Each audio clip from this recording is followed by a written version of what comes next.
राधे राधे सभी, कैसे हैं? आई होप सभी ठीक होंगे।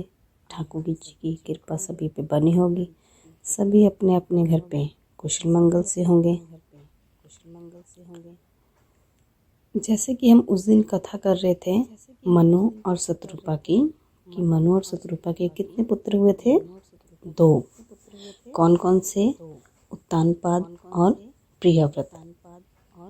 आज हम उत्तानपाद और प्रियव्रत की कथा सुनेंगे, लेकिन कथा सुनने से पहले सभी को रिक्वेस्ट है कि कथा अगर आपको अच्छी लगती है तो प्लीज़ चैनल को लाइक, सब्सक्राइब और शेयर ज़रूर किया कीजिए, क्योंकि मुझे भी पता चले कि मेरी कथा कहाँ तक पहुँच रही है, किन किन को अच्छी लग रही है। तो आइए शुरू करते हैं उत्तानपाद और प्रियव्रत की कथा। पहले हम कथा सुनेंगे प्रियव्रत। प्रियव्रत भगवान का सबसे प्रिय भगत था। विष्णु भगवान का सबसे प्रिय भगत, जिसका नाम ही प्रियव्रत था। प्रियव्रत का अर्थ होता है प्रिय मतलब प्यारा, व्रत मतलब किसी चीज़ का अनुष्ठान करने वाला। व्रत वो नहीं जो हम भूखा रहकर किसी के लिए व्रत करते हैं, उसे व्रत नहीं बोलते। वो तो व्रत ऐसे नाम का व्रत होता है, लेकिन खाना पानी हमारा चलता है। व्रत वो होता है जिसमें कभी झूठ ना बोला जाए, हमेशा सच्चाई का साथ दिया जाए, उसे बोलते हैं व्रत लेना। तो यही प्रिय व्रत है जो भगवान की पूजा पूरे नियम पूरे अनुष्ठान से करते हैं। दूसरा पुत्र था उत्तानपाद। उत्तानपाद मतलब जिसके पास सुनीति भी हो और सुरुचि। सुनीति मतलब सबकी सुनने वाला, भगवान में विश्वास रखने वाला, लेकिन उसके साथ साथ अपने मन की करने वाला, बिना सोचे समझे कुछ भी बोलने वाला, तो इसे बोलते हैं उत्तानपाद। उत्तानपाद की 2 पत्नियां थी, जिसी का नाम था सुनीति और सुरुचि। सुनीति बहुत ही कुशल, सुशील और भगवान में विश्वास रखने वाली, सबकी सुनने वाली और पूरे दृढ़ विश्वास भगवान में रखने वाली, उसे बोलते हैं सुनीति। जो सोच समझ के कोई विचार करे उसे बोलते हैं सुनीति।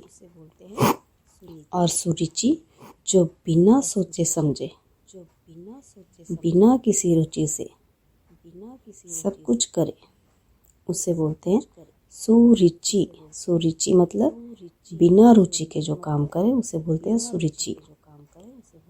सुनीति का एक पुत्र था ध्रुव, जिसे हम ध्रुव भगवान के नाम से जानते हैं, और लोग उसे ध्रुव तारा भी बोलते हैं।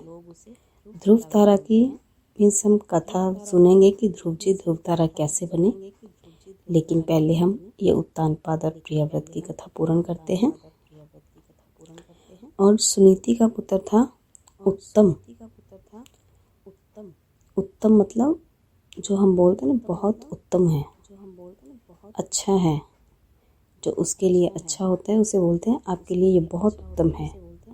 तो उत्तानपाद का पुत्र था उत्तम।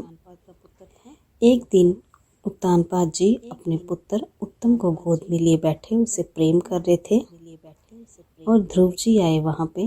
ध्रुव जी भागे भागे अपने पिता के पास आए और उनकी गोद में बैठ गए, और पिता उसे भी प्यार करने लगे। लेकिन सुरुचि ये देखकर बहुत क्रोधित हुई, और उसने ध्रुव जी को हाथ से पकड़कर नीचे फेंक दिया और बोला कि पुत्र तो इस गोद में बैठने के लायक नहीं है। अगर तूने अपने पिता की गोद में बैठकर प्रेम लेना है तो पहले तुझे मेरी कोख से जन्म लेना होगा,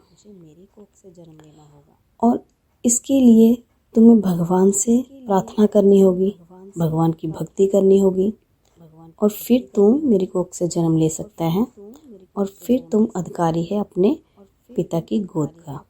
तो ध्रुव भगवान नन्हे से बच्चे थे, सिसकियाँ लेकर रोने लगे, और रोते रोते अपनी माँ सुनीति के पास गए और बोले, माँ, मुझे सुरुचि माँ ने ऐसा क्यों बोला? माँ ने कहा, पुत्र, जिसकी रही भावना जैसी, प्रभु मूरत देखी तैसी। पुत्र, उसकी भावना ऐसी है तो उसने तुम्हें ऐसा बोल दिया। लेकिन हाँ, उसने ये भी सच कहा है कि तुम्हें भगवान की पूजा करनी चाहिए अपने पिता की गोद के लिए। लेकिन मैं तुम्हें ये प्रेरणा दूंगी कि अगर तुम भगवान की गोद ही प्राप्त कर लोगे तो तुम्हें ये दुनियावी पिता की ज़रूरत ही नहीं पड़ेगी गोद में बैठने के लिए। जब तुम उस महापुरुष, महान आत्मा, उस भगवान, उस संसार के रचैया की गोद में ही बैठ जाओगे तो तुम्हें इस संसार की क्या ज़रूरत है।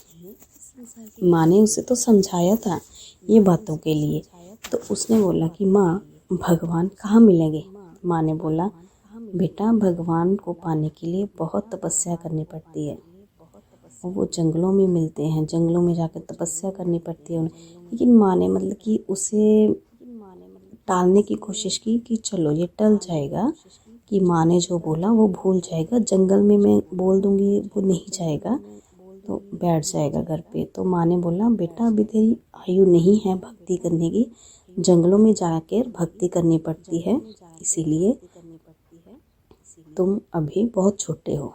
लेकिन ध्रुव भगवान को माँ की बात बहुत चुभी थी, सुरुचि माँ की, कि मुझे तो भगवान को प्राप्त करना ही है। कैसे करना है मुझे नहीं पता। सभी घर के सो रहे थे। ध्रुव भगवान उठकर जंगलों में चले गए भगवान की तपस्या के लिए।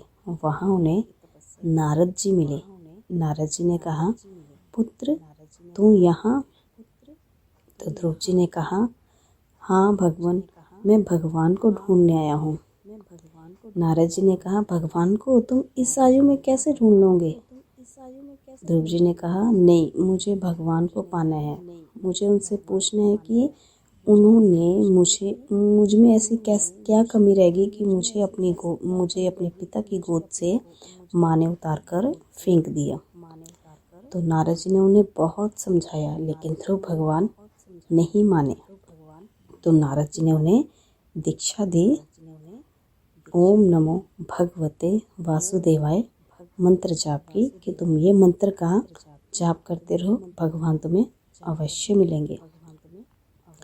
ध्रुव भगवान बैठ के पेड़ के नीचे और ओम नमो भगवते वासुदेवाय का जाप करने लगे। ध्रुव भगवान 3 दिन में एक बार खाना खाते थे और भगवान की भक्ति में लग जाते थे। और फिर ऐसे 9 दिनों में एक बार खाना खाने लगे, फिर 12 दिनों में, ऐसे फिर धीरे धीरे करके वो 1 महीने में एक बार खाना खाने लगे, 2 महीने में एक बार खाना खाने लगे, 3 महीने में, ऐसे करते उन्हें काफ़ी समय बीत गया। आखिर भगवान को फिर अपने भक्त के सामने आना पड़ा और भगवान ने ध्रुव भगवान को दर्शन दिए और कहा, तुम्हारी आगे की पीढ़ियों का भी कल्याण होगा और आगे जाके तुम एक चमकता हुआ तारा बन जाओगे। उसी वरदान के कारण आज हम जिसे ऊपर आसमान में सबसे चमकता तारा देखते हैं ना, उसे बोलते हैं ध्रुव तारा। ये वही ध्रुव भगवान हैं जो आज तक भी वहाँ आसमान में चमक रहे हैं।